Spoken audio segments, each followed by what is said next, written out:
Hey, y'all. We are on day 73, counting down the days until day 90. Today we have two more songs of ascent, so let's get into it.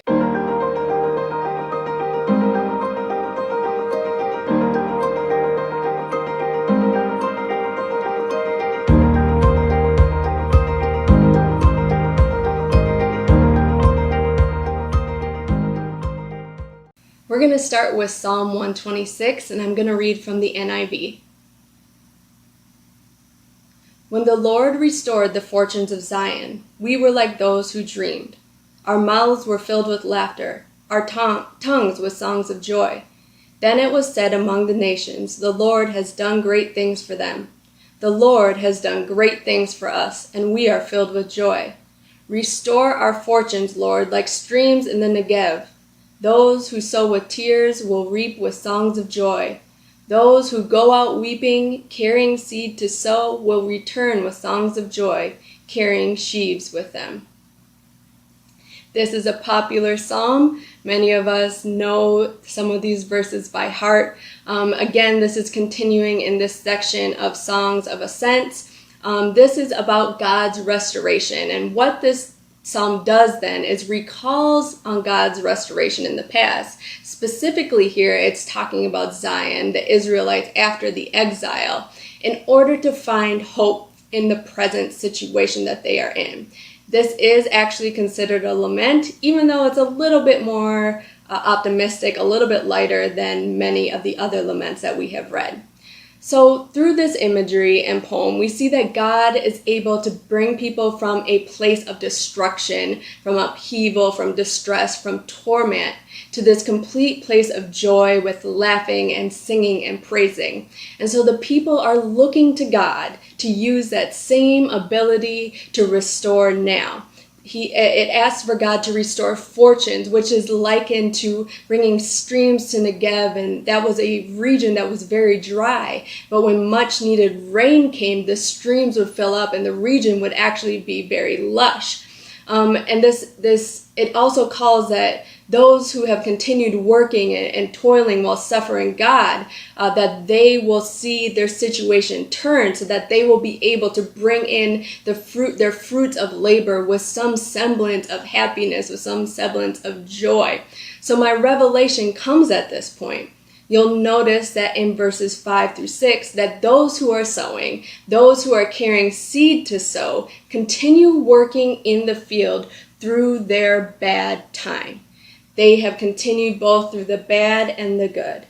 Reaping and carrying sheaves is still work. It is not relaxing time. It is not time to sit back and let things happen. It is still work. And it is just the attitude, it is the circumstances which changes the position, which changes the posture of the people while they're working.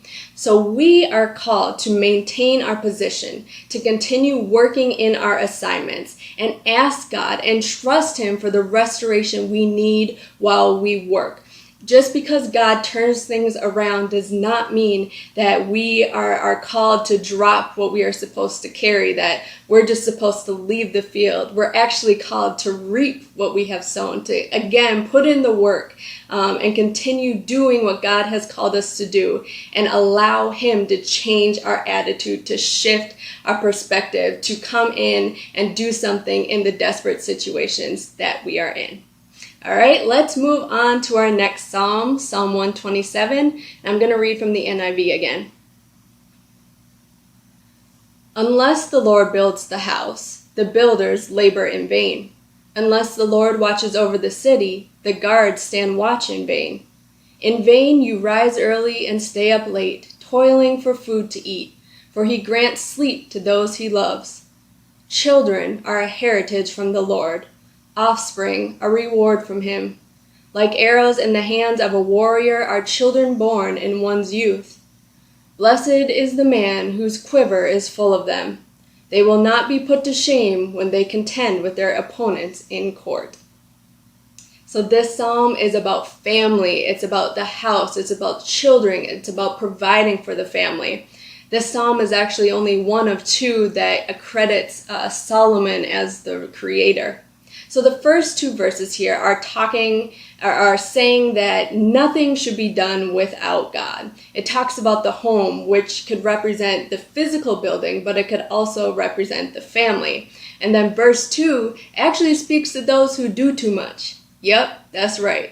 God's telling us to slow down. We can't just go, go, go all the time. We have to rest. Even God had to rest. So that is a message to all you busy bees out there, to all those who have to continue doing something. God calls us to rest.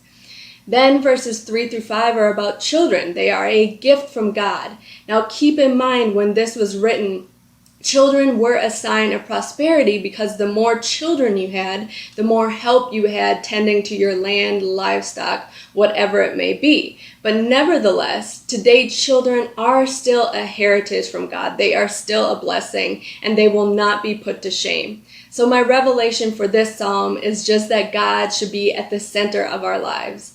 Our homes, our workplaces, our families, our children, our marriages.